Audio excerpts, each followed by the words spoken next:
చిత్రసీమలో అందరూ సంతోషంగానే ఉన్నారు. ఆ ఒక్క నిర్మాత తప్ప.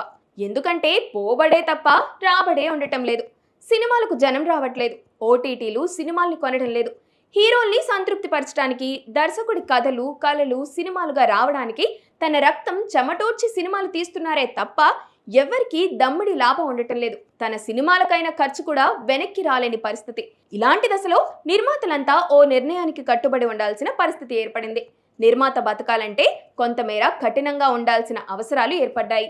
ఈ మేరకు తమిళ నిర్మాతల సంఘం ఓ అడుగు ముందుకేసింది. ఇక మీదట నటీనటిమణులు, సాంకేతిక నిపుణులకు పారితోషికాలు ఇవ్వమని ప్రకటించేసింది.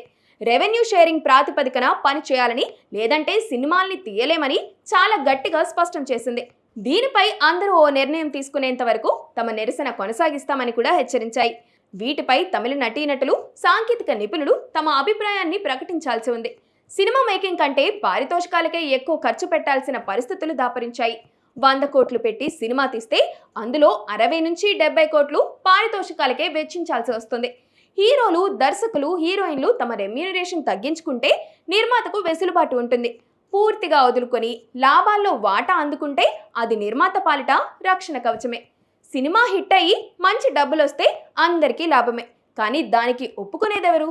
చాలా మంది హీరోలు చేతిలో అడ్వాన్స్ పడకపోతే కథ కూడా వినే పరిస్థితుల్లో లేరు. అయితే కొంతమంది అగ్ర హీరోలు మాత్రం పారితోషికాలు తీసుకోవడం తగ్గించారు.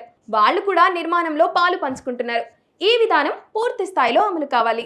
తమిళనాట ఈ విధానం సక్సెస్ అయితే తెలుగులో కూడా నిర్మాతలు ఆ దిశగా ఆలోచించి హీరోలపై, టెక్నీషియన్లపై ఒత్తిడి తీసుకొచ్చే అవకాశాలు పుష్కలంగా కనిపిస్తున్నాయి.